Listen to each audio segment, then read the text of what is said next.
You are utterly useless. It's because of people like you dreaming of marriage that our family is miserable. I wish Andrew had married someone else. How many times have I tried to meet the expectation of my mother-in-law Emily, only to be unsupported by my husband and mistreated in this family? Being treated like a maid just because I'm the wife of their son and not even getting any money beyond basic living expenses, I have had enough of this family. I will never forgive my mother-in-law and husband for pushing me to this point. I never thought things would turn out this way with my in-laws. My name is Sarah, a 28-year-old housewife.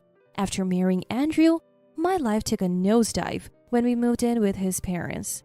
Before we got married, when we went to greet his parents, my mother-in-law casually said, "Once you two are married, we'll need to make room for a bedroom for Andrew and Sarah." I was shocked that I blurted out, "Wait, what? We're moving in? I just wanted to live with Andrew." In hindsight, I should have just let it go and discussed it later. I can't forget the look on her face at that moment. She glared at me, clearly disappointed. I should have called off the marriage then, but I couldn't because I was dreaming of a happy future with Andrew.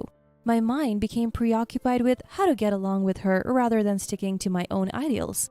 And so I married Andrew and we started living with his parents. For some reason, my mother-in-law handed me 3 sets of white shirts, black pants, and white aprons with frills. "From now on, you'll be in charge of all the housework. Andrew's father and I both work, so we need you to support us. Housework is a job, and that's why I prepared this uniform for you. Wear it and take care of the house." I was so shocked and blurted out, "A uniform? Really?"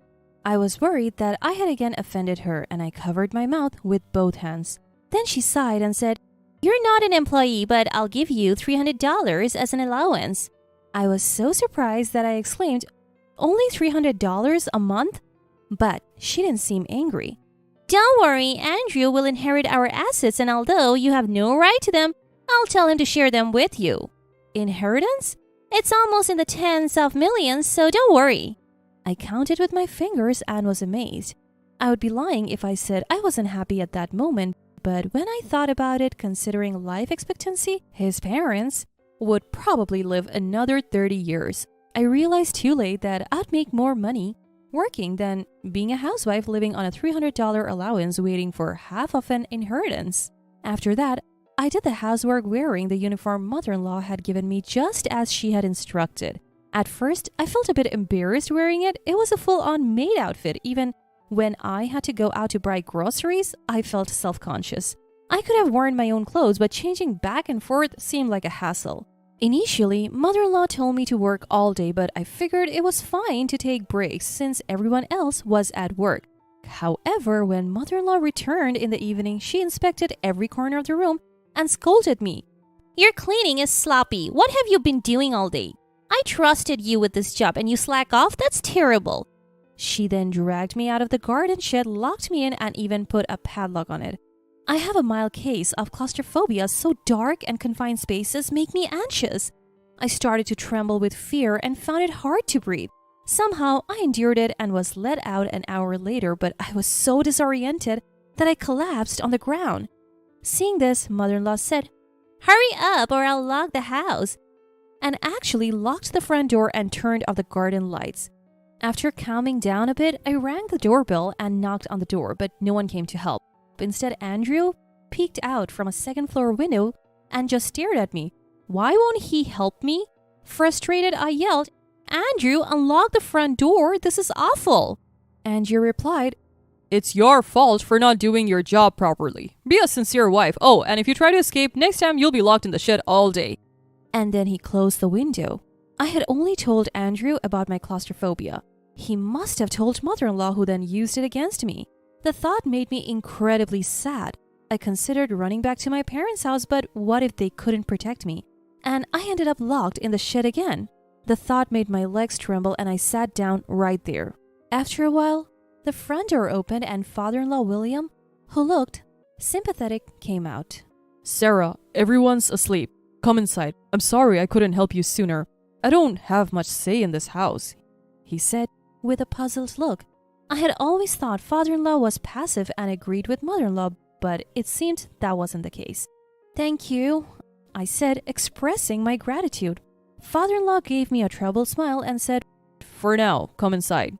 He told me to sleep on the couch and brought me a blanket, probably his own. Emily usually wakes up at 7 a.m., so please go outside before then. After that, I think Emily will let you back in, he said. Okay. I nodded and father-in-law smiled once before saying goodnight and returning to his bedroom. Grateful for father-in-law's kindness, I wrapped myself in the blanket and fell asleep. The next morning, father-in-law woke me up at 7 a.m. and I returned to the yard. Shortly after, my mother-in-law came out and said, So have you reflected on your actions? From now on, you'll do your work properly. If I say it's not good enough, you'll work until midnight. Also, as a punishment for slacking off, you're on an allowance ban for a year. Make me trust you within this year. Stunned by her treatment, I just nodded. Immediately after, I was told to prepare breakfast and lunch and I started working in the kitchen. Kicked out into the yard all night and made to work from morning, it felt like outright bullying. I finally realized, isn't this abuse? I think mother-in-law had assumed from the start that I would only do the bare minimum housework, though she found some dust in a corner as an excuse to lock me in the shed. I believe it was to make me submissive to my in-laws and to ensure that I wouldn't receive any money. Not even receiving the initially promised $300 a month felt unjust. I started thinking about how to get mother-in-law's approval and earn my rightful money. I focused on areas mother-in-law would likely check while trying not to overexert myself. Otherwise, I knew I wouldn't be able to keep up. This was because I was on the move for about 12 hours a day, so I didn't think there was any point in complaining if I was caught cutting corners. Even so, mother-in-law would find faults and say things like, You're really useless. Our family isn't happy because someone like you dreamed of marriage. Andrew should have married someone else. Apparently, she was testing my loyalty to the family, as I heard from Andrew. But Andrew, who only sided with mother-in-law and never defended me, no longer felt like a husband. All love had vanished. Now even when it's just the two of us, I turned my back on Andrew. Seemingly thinking I was still mad about being kicked out, Andrew said, Are you still in a bad mood? It's your fault for not meeting mom's expectations. If you had done your job, this wouldn't have happened. It's your responsibility too, you know? Cheer up already. By the way, I recorded Andrew's statement. I pretended to let my true feelings slip and asked, So it's okay to lock me in a shed for an hour, kick me out from night till morning, and threaten to lock me up again if I run? How would you feel if it happened to you? Andrew replied, Well, I would accept it because I made mom angry. But I knew he didn't mean it. After all, mother-in-law would never do such a thing to Andrew. It seems Andrew told mother-in-law everything I said the next day. When mother-in-law returned from work, she grabbed my collar and yelled, Have you forgotten you're Andrew's wife? Not only do you reject him, but you also say he should be locked in the shed? I laughed disdainfully at mother-in-law and retorted, I never said that. And Andrew's wife, don't you mean housemaid? Yes, a son's wife is a housemaid who obeys her husband's family. It seems you still need to be disciplined. No dinner for you until my anger subsides. Mother-in-law then took everyone's portion from the large plate, shoved the remaining food at me and said, This is your share. Throw it away yourself. The idea of casually wasting food was both unbelievable and unacceptable. This was something I couldn't let slide. What should I do? I thought for a moment and decided to seek help from certain people who came to mind. Pretending to throw away the food, I went to the kitchen, wrapped it in plastic, and put it in a bag, plate and all. I then ran to the front door, flung it open, and dashed out. Mother-in-law noticed and shouted from behind, Come back, I'll lock you up again. But I didn't stop. I couldn't risk going back now. As I left, Andrew seemed to be entering the house, but I just kept running. I saw him tumble over as our shoulders collided, but I had no time to worry. I had to escape mother-in-law. I reached a station beyond the residential area where taxis were parked. I hopped into one and gave the driver my parents' address. Yes, I had decided to seek help from my parents. I had forgotten that Dad once told me, If anything happens, you can always come back. The timing was perfect to remember this. The taxi driver commented on the delicious smell coming from the roast beef and mashed potatoes I had with me. I laughed it off and told him about mother-in-law's treatment as we drove to my parents' house. For payment, I used mobile barcode payment. Thankful that these days you don't need a wallet if you have a phone. My parents were initially shocked to see me return in a maid's uniform holding a plate of food, but they were happy to see me and said, "Oh, this food looks delicious." I haven't eaten yet because I was told I'm just a maid. I hope it's good. When I said that, my parents' faces stiffened and they asked me to explain. I explained what had happened at my in-laws. I played them the recordings of mother-in-law and Andrew's verbal abuse and told them how father-in-law had helped me. My parents were furious. Grab that thing. We're going to their house. We won't let this stand. We'll get you divorced, okay? I didn't know what that thing was, but I agreed to the divorce. I was gathering evidence of the bullying for a divorce anyway, so of course. After changing into clothes I had left at my parents', the three of us returned to my in-laws. When mother-in-law opened the door, she yelled, "Where have you been?" but changed her tune upon seeing my parents. Just kidding. It was a prank to see how Sarah would react if her family was angry. My parents weren't buying her poor lie. Dad glared at mother-in-law and said, "It seems you have been quite a burden on my daughter. May we come in to discuss this?" Mother-in-law's face turned pale as she reluctantly invited us in. The first to apologize when we were led into the living room was father-in-law. "I apologize for letting my daughter go through such an ordeal." Father-in-law said, I had told my parents that father-in-law had helped me, but Dad still looked at him sternly. "If you were really intent on helping her, shouldn't you have contacted us first? Still, we appreciate your kindness towards our daughter." As Dad fell silent, mother-in-law began to make excuses. "Young people these days have no resilience. A little scolding and they're heartbroken." At this point, I played the recorded verbal abuse from mother-in-law on my phone. Hearing the shocking words, mother-in-law's face turned pale and she screamed, "Stop it! Stop it! Please stop!" "Is this what you call a little scolding?" Mother-in-law looked down and said nothing more. But the real concerning of mother-in-law was about to begin. Mom pulled some documents from her bag and showed them to the in-laws. "Actually, you may not know this, but I own this house. In other words, I'm the landlord." Both parents-in-law and Andrew were shocked. "What? You're kidding, right?" They couldn't hide their surprise at seeing Mom's name listed as the owner and father-in-law's as the tenant on the lease agreement. Most people never meet their landlords when they rent through an agency. You probably never check the owner's name on the contract, right? So you didn't notice our names when they got married.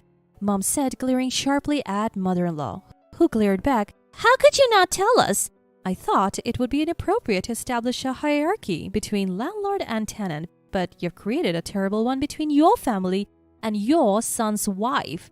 If I had known it would come to this, I would have told you I was the owner sooner. You have until the end of next month to move out. I can't stand having people like you in my property." At this, mother-in-law's attitude changed completely. She began to apologize profusely and Andrew followed suit. "I'm sorry. Well, we won't do it again. We'll take good care of Sarah. Please forgive us," mother-in-law said in a trembling voice, and Andrew turned to me. "Sarah, forgive me. I've always loved you. That's why I was a bit harsh. I'll be kinder from now on."